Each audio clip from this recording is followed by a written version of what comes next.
بیٹا بھی تو مجھے وش کرے نا. ویسے تم نے بتایا نہیں کہ تم نے بیبی کا نام کیا رکھا ہے. آکاشا کے یہ کہتے ہانی نے نظریں جھکا لی اور پھر بولی میں اسے نہیں لا سکتی. لیکن کیوں نہیں لا سکتی تم؟ کیونکہ مجھے نہیں پتا کہ وہ کہاں ہے. یہ کہتے ہانی کی آنکھوں میں آنسو آ گئے تھے. کیا مطلب یار؟ میں سمجھا نہیں. بیبی تمہارے ساتھ ہاسٹل میں نہیں رہ گیا؟ میں تو سمجھا کہ تم اپنے گھر والے سے چھپا کر اسے ہاسٹل میں رکھ رہی ہو اپنے ساتھ. آکاشا کے سوالات اسے شرمندگی کی اتھاہ گہرائیوں میں اتار رہے تھے. وہ دراصل امی جان، انہوں نے ہانی کے لیے وہ جملے اپنے منہ سے ادا کرنا بھی بڑا سخت معلوم ہو رہا تھا. ہانیہ پلیز مجھے بتاؤ کہ بیبی کہاں ہے یار؟ اس پر سوال کرتے ہوئے آکاشا کے لہجے میں انتہائی سنجیدگی آ چکی تھی. وہ امی جانوں سے اسلام آباد میں کہیں چھوڑ آئی ہے اور مجھے نہیں پتا کہ کہاں.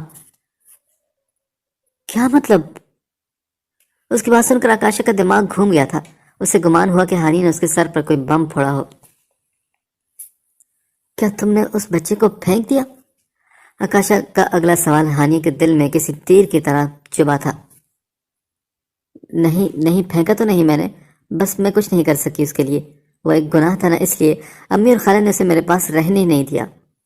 ہانیہ فوراً ہی بلک کر روتے ہوئے بولی تھی. ہانیہ مجھے یقین نہیں آ رہا کہ تم نے اس ننھی سی جان کو مرنے کے لیے پھینک دیا یار. کیسی ماں ہو تم؟ کیسے پھینکنے دیا تم نے اسے؟ تمہاری ماں کے ہاتھ نہیں کانپے اس ننھی سی جان کو مرنے کے لیے پھینکتے وقت؟ کیسے یار، کیسے کیا تم نے یہ سب؟ اور تم اس ننھی سی جان کو کیسے گناہ کہہ سکتی ہو؟ انسان گناہ نہیں ہوتا، انسان کے اعمال گناہ ہوتے ہیں. وہ بچہ تو خود ایک انسان تھا، ایک معصوم. کیا تم نے شریعت سے پوچھا کہ وہ کیا حکم دیتی ہے تمہیں اس بچے کے بارے میں؟ نہیں پوچھا ہوگا نا. پتہ ہے کیوں؟ کیونکہ تمہارے عمل مجھے چیخ کر بتا رہا ہے کہ تم نے خدا سے نہیں، معاشرے سے ڈر کر اسے پھینکا ہے. کیونکہ میرا خدا کبھی کسی انسان کو اس طرح پھینکنے کی اجازت نہیں دیتا. ارے وہ تو اتنا رحمان اور رحیم ہے کہ ماں کے پیٹ میں روح آ جانے کے بعد بھی اس کا ابارشن کروانے کو قتل قرار دیتا ہے. تمہیں یہ سب پتہ بھی ہے اس طرح کے بچوں کے ساتھ کیا ہوتا ہے؟ ان بیچاروں کو کفن تک نصیب نہیں ہوتا، اور بہت سے بچے تو جانوروں کا لقمہ بن جاتے ہیں. تم نے اچھا نہیں کیا ہانیہ. اگر تم وہ بچہ نہیں پال سکتی تو کسی ادارے کو دے دیتی. اس طرح مرنے کے لیے کیسے چھوڑ آتے ہو تم لوگ؟ کیا تمہارا ضمیر تمہیں چین سے سونے دیتا ہے رات بھر؟ کیا تمہارا کلیجہ پھٹتا نہیں یہ سوچ کر کہ وہ بیچارہ ننھا سا بچہ کیسے جیے گا جس کی خوراک اس کی ماں کا دودھ ہے؟ افسوس ہے مجھے ہانیہ کہ تم نے اسے گناہ سمجھنے کی جگہ ایک انسان اور ایک روح سمجھا ہوتا. آکاشا نے اس کے دونوں بازو پکڑ کر جھنجھوڑتے ہوئے جذباتی لہجے میں کہا. آکاشا کا دل تو اس وقت خون کے آنسو رو رہا تھا، کیونکہ اس کی نگاہوں میں قبرستان والا بچہ گھومنے لگا تھا. کس پلانٹ سے آئے ہو تم آکاشا؟ کیوں تم اس طرح کی باتیں کر رہی ہو؟ ہانیہ اس کے چہرے پر چھلکتا ہوا رنج دیکھ کر فوراً بول اٹھی تھی. اسے یقین نہیں آ رہا تھا کہ اسی معاشرے میں جس کو ہم خراب کہتے ہیں، یہاں آج بھی آکاشا جیسے اچھے لوگ بھی پائے جاتے ہیں جو حرام حلال سے کہیں زیادہ کسی کے انسان ہونے کو اہمیت دیتے ہیں. ہانیہ میں مذاق نہیں کر رہا اس وقت. تم نے بہت غلط کیا. اچھا آکاشا سمجھ نہیں سکا کہ وہ کیا پوچھنا چاہ رہی ہے، اس لیے غصے سے بفر کر کہنے لگا. ہاں تو میں بھی مذاق نہیں کری. ابھی تک میرے کانوں نے اس طرح کی باتیں کسی کو کہتے نہیں سنا. ہمارے معاشرے میں تو لوگ صرف حرام اور حلال کہتے سنتے ہیں، مگر تم پہلے آئے جو حرام اور حلال سے اوپر ایک انسان کو انسان ہونے کی اہمیت دے رہے ہو. یہ کہہ کر ہانیہ وہاں سے چلی گئی اور آکاشا بھی اپنے ہاتھ خالی دیکھتا رہ گیا. ہانیہ وہ کمپٹیشن جیت گئی تھی. ایک ہفتے سے آکاشا نے اس سے کوئی کانٹیکٹ نہیں کیا تھا. تبھی ماہم نے اعتراضاً اس سے کہا. کیا تم آکاشا کو بتائے بغیر 1 سال کے لیے چلی جاؤ گی؟ نہیں بتاؤں گی تو ضرور، میں اسے میسج کر دوں گی. ہانی نے لاپرواہی سے اپنے کپڑے پیک کرتے ہوئے جواب دیا. مگر اسے کم از کم بتا تو یار. ماہم اس بات پر کافی زور دے رہی تھی کہ آکاشا کو اپنے 1 سال باہر ملک جا کر پڑھنے کی اطلاع وہ ضرور دے، اسے اعتماد ملے اور پھر جائے. مگر ہانیہ جلد سے جلد بغیر کسی کی مدد سے اپنے پاؤں پر کھڑا ہونے چاہتی تھی اور اپنے بیٹے کو ڈھونڈ کر واپس لانا چاہتی تھی. اس کے دل میں ابھی بھی آکاشا کے لیے محبت کا کوئی جذبہ نہیں تھا. وہ صرف اس معاشرے میں رہنے کے لیے اس کا ہاتھ تھامنا چاہتی تھی تاکہ وہ اپنے بیٹے کو معاشرے میں ایک عزت کی زندگی دے سکے. وہ اپنے بیٹے کو ایک باپ کا نام دے سکے۔ ہانیہ صرف آکاشا کے لیے ایک میسج چھوڑ کر پھر اس ملک سے باہر چلے گی، اور یہ بات آکاشا کو کافی بری لگی تھی۔ حد ہے یار، بندے کے منگیتر ہو کر کوئی عزت نہیں رہتی، کم از کم ایک بار کال کر کے ہی بتا کر چلی جاتی۔ آکاشا بس منہ بسور کر سیل پر اس کا میسج دیکھتے ہوئے خود سے باتیں کرنے لگا۔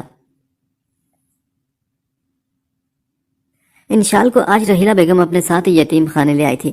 راہب کو گود میں لینے کے بعد انشال کو اس کے جھولے میں لٹا دیا تھا۔ کاش اللہ میری بیٹی کو تمہارے جیسا رنگ دیتا، وہ راہب کو دیکھ کر بڑے دکھی انداز میں حسرت بھرے لہجے میں بولی تھی۔ تبھی یتیم خانے میں کام کرنے والی خاتون اسے پریشان دیکھ کر پوچھنے لگی، کیا بات ہے رحیلہ، آج اتنا دکھی کیوں لگ رہی ہو؟ سب خیریت تو ہے نا؟ ہاں شکر اللہ کا، سب خیریت ہے۔ خدا نے مجھے بیٹا دیا تو دودھ جیسی رنگت کا دیا، لیکن جب بیٹی دی تو وہ کہتے کہتے رک گئی تھی۔ ارے بہن پریشان کیوں ہوتی ہو؟ ابھی تو بہت چھوٹی ہے نا، جیسے جیسے یہ بڑی ہوتی جائے گی اس کا رنگ بھی کھلتا چلا جائے گا۔ اس کی بات سن کر رحیلہ بیگم بس سر ہلانے لگی تھی۔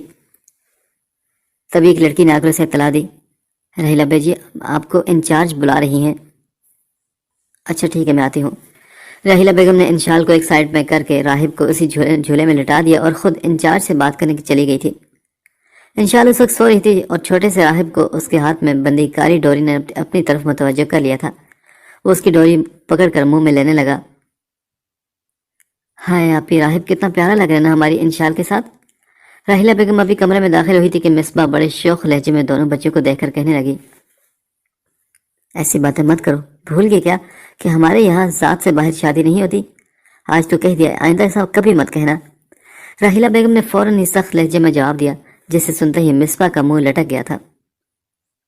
اف آپی، ایک ہم اور ہماری ذات۔ بیچارہ راہب بیٹا سن لے، کسائی برادری سے تعلق ہے ہمارا اور قریشی کہلاتے ہیں ہم لوگ، بڑے امیر و کبیر ہیں۔ ہمارے یہاں ذات سے باہر شادی نہیں ہوتی جب تک کہ سامنے والا حد سے زیادہ امیر رہو، سمجھ رہے ہو نا؟ مصباح آپی، تمہیں کیا سمجھانے کی کوشش کری ہے، تم سمجھ جاؤ گے۔ اگر انشال کا ہاتھ چاہیے تو بڑے پاپڑ پھیلنے پڑیں گے۔ مصباح شوخی سے راہب کے منہ سے انشال کی ڈوری ہٹاتے ہوئے اس کے کان کے پاس آ کر ہلکے سے کہنے لگی، اف پاگل لڑکی، ساری آوازیں مجھے آ رہی ہیں، کچھ تو شرم کر لو، اتنے سے بچے کو کیا سکھا رہی ہو تم؟ رحیلہ بیگم گھور کر اسے ٹوکتے ہوئے بولی تھی، جس پر مصباح مسکراتے ان دونوں کو بچے کو دیکھنے لگی۔ آپ بھی، میں تو بس مذاق کر رہی تھی نا، خدا جانے ان دونوں کے نصیبوں میں کیا کیا لکھا ہے۔ مصباح اگلے ہی لمحے ان دونوں کو دیکھ کر سنجیدگی سے بولی تھی، ویسے راہب تو یتیم ہے، اگر یہ رشتہ لے بھی آئے تو آپ کے سسرال والے تو صاف منع کر دیں گے نا۔ ہائے میرا بیچارہ راہب، کیا بنے گا اس کا؟ مصباح کے اداس ہو کر کہنے پر رحیلہ بیگم نے اسے جھنجھلاتے ہوئے اپنا سر پکڑ لیا۔ تمہارا دماغ کچھ زیادہ ہی چلنے نہیں لگا؟ اٹھو، جا کر گرم پانی کر کے لاؤ، مجھے راہب کو نہلانا ہے۔ ان کے حکم پر مصباح سر ہلاتی پانی لینے چلے گی، جبکہ رحیلہ بیگم دونوں بچوں کو دیکھنے لگی۔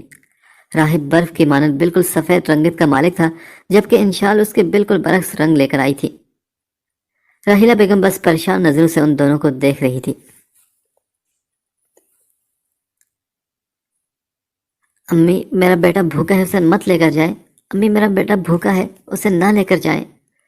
ہانی نیند میں مسلسل بڑبڑا رہی تھی۔ 1 سال گزرنے کے باوجود اس کے خوابوں میں کوئی بدلاؤ نہیں آیا تھا، اور وہ آج پھر ایک بار چیختے ہوئے اٹھ بیٹھی تھی۔ اس کا پورا جسم پسینوں سے تر تھا، اس کے حواس ابھی تک کام نہیں کر رہے تھے، اور وہ سر پکڑ کر اٹھ بیٹھی تھی۔ کمرے میں سناٹا ہونے کے سبب بیل کی رنگ پورے کمرے میں گونجی اٹھی تھی۔ فون پر آکاشا کا نام دیکھتے اس نے فون ریسیو کر لیا۔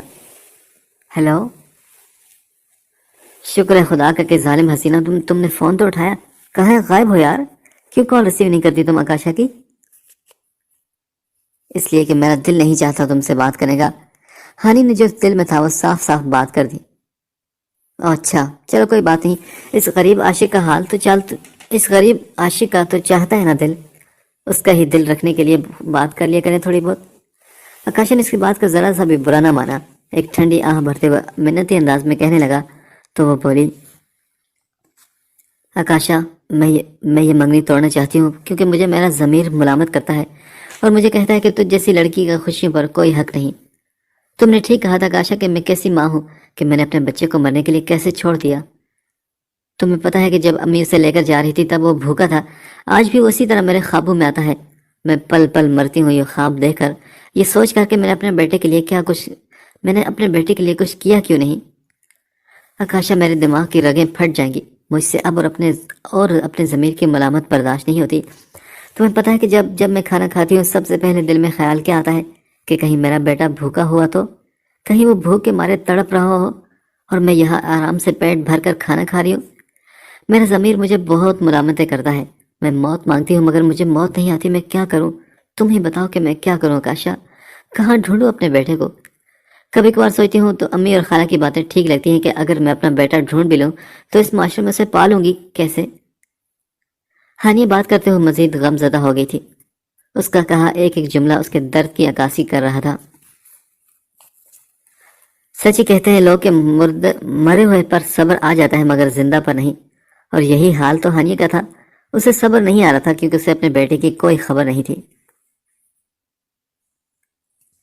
ہانی، اگر تمہیں لگتا ہے کہ اس منگنی کے ٹوٹ جانے کے بعد تمہیں سکون آ جائے گا تو توڑ دو، آکاشا نہایت سنجیدگی سے بولا تھا۔ کافی دیر سوچنے کے بعد اس نے بڑی مشکل سے یہ جملہ ادا کیا تھا۔ وہ اس وقت اپنے آفس میں بیٹھا ہوا تھا اور ڈھیروں فائلز اس کے سامنے کھلی پڑی تھی۔ اس کے پاس سر کھجانے کا وقت نہیں تھا، اس نے خود کو جان بوجھ کر ڈھیر سارے کاموں میں مصروف کر لیا تھا۔ تب ایک جانی پہچانی آواز اس کے کانوں کی سماعت سے ٹکرائی تھی۔ کیا میں اندر آ جاؤں؟ آواز پر اس نے سر اٹھا کر اسے دیکھا۔ تم یہاں؟ آکاشا کو تو مانو 130 وولٹ کا زبردست جھٹکا لگا تھا۔ ہانیہ کو اپنے سامنے کھڑا دیکھ کر وہ فوراً چیئر سے کھڑا ہو گیا۔ ہاں میں، کیوں مجھے اجازت نہیں تمہارے ہوٹل آنے کی؟ ہانی نے اسے غصے سے پوچھا تو وہ بولا، نہیں ایسی تو کوئی بات نہیں، بس تھوڑا شاکڈ ہو گیا تھا تمہیں اچانک دیکھ کر۔ آکاشا کے لہجے میں اب بھی کافی سنجیدگی نمایاں تھی۔ اچھا آؤ نہ بیٹھو، کیا لوگی تم، ٹھنڈا یا گرم؟ ہانی کے صوفے کے بیٹھنے پر وہ اس کے پاس آ کر کھڑا ہو گیا تھا۔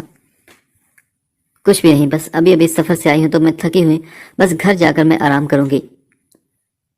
اوہ، تو تم ڈائریکٹ ایئرپورٹ سے یہاں آ رہی ہے اس وقت؟ ہاں تو اور کیا تم مجھ سے پوچھو گے نہیں کہ میں کیوں آئی ہوں؟ آکاشا اس کے اچانک آنے کے سبب دلی طور پر گھبرا گیا تھا۔ اسے یقین تھا کہ وہ منگنی توڑنے آئی ہے۔ مجھے پتا ہے کہ تم کیوں آئی ہو، فی الحال کچھ کھا پی لو پھر بات کر لینا۔ آکاشا کا دل تو مانو لمحہ لمحہ ڈول رہا تھا اس خوف سے کہ آج وہ اس سے منگنی توڑ دے گی۔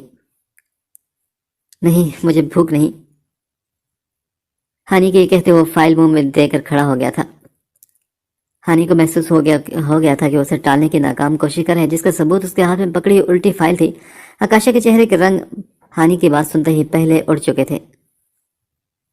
آکاشا فائل تو سیدھی پکڑ لو، تم نے الٹی پکڑی ہے۔ ہانی اسے ٹوک کر فائل اس کے ہاتھ سے لے کر سیدھی کر کے بولی تھی۔ ہاں وہ دراصل دیکھو، میں صاف کہہ دیتا ہوں کہ میں یہ منگنی بالکل نہیں توڑوں گا۔ اس دن تمہاری باتیں سننے کے بعد جذباتی ہو کر میں نے بکواس کر دی تھی۔ آکاشا یہ منگنی نہیں توڑ سکتا، ہرگز نہیں۔ آکاشا نے فائل ٹیبل پر زور سے رکھ کر ہانی کی آنکھوں میں آنکھیں ڈال کر صاف کہہ دیا تھا کہ وہ منگنی کسی صورت نہیں توڑے گا۔ اوہ، تو تم اس لیے مجھے اگنور کر رہے تھے؟ فی الحال تو دیکھو، میں یہاں منگنی توڑنے نہیں آئی، میں تو معافی مانگنے آئی ہوں کہ جاتے وقت میں صرف میسج پر بتا کر چلی گئی تھی، جبکہ ماہم نے مجھے بہت سمجھایا تھا کہ تمہیں ٹھیک طرح سے اعتماد میں لینے کے بعد جاؤں، اس لیے مجھے معاف کر دو تم۔ ہانی معصوم سا چہرہ بنا کر اس سے معافی طلب کر رہی تھی، جبکہ آکاشا بیتاب ہو کر تیزی سے بیچ میں بولا، تو تم کیا سچ میں منگنی توڑنے کا ارادہ نہیں رکھتی نا؟ اس کی نگاہوں سے بیتابی چھلک رہی تھی۔ نہیں تو میں اتنی عقل سے پیدل بھی نہیں جتنا تم مجھے سمجھتے ہو، بھلا دوسرے پلانٹ کا بندہ مجھے پھر کہاں سے ملے گا؟ ہانی کے یہ کہتے اس نے ہنس کر سکھ کا سانس لیا تھا۔ ہائے ہانی، تم نہ اللہ ہی تم سے پوچھے، تم نے جان نکال دی تھی آکاشا کی۔ یقین جانو مجھے لگ رہا تھا کہ اب میری جان نکلی کہ اب نکلی۔ اس رات کے بعد سے میری نیندیں اڑ گئی ہیں اور ہر وقت میں خود کو کوستا رہتا ہوں کہ کیا سوچ کر تمہیں اجازت دے دی تھی منگنی توڑنے کی۔ آکاشا ایک گہری سانس لے کر پرسکون انداز میں بولا تھا۔ آئی ایم سوری آکاشا، دراصل اس رات میں پھر وہی خواب دیکھ کر اٹھی تھی اور اکثر میری حالت اس خواب کو دیکھنے کے بعد بگڑ سی جاتی ہے۔ اچھا، اگر میں کہوں کہ میں سمجھ سکتا ہوں تمہارے درد کو تو یہ جھوٹ ہوگا، کیونکہ انسان صرف وہی درد سمجھ سکتا ہے جو اس پر بیتا ہو، مگر میں یہ ضرور کہوں گا ہانی کہ پلیز مجھے اپنے غموں میں شریک کر لو۔ میں شریک حیات اور شریک غم دونوں بننے کی آرزو رکھتا ہوں۔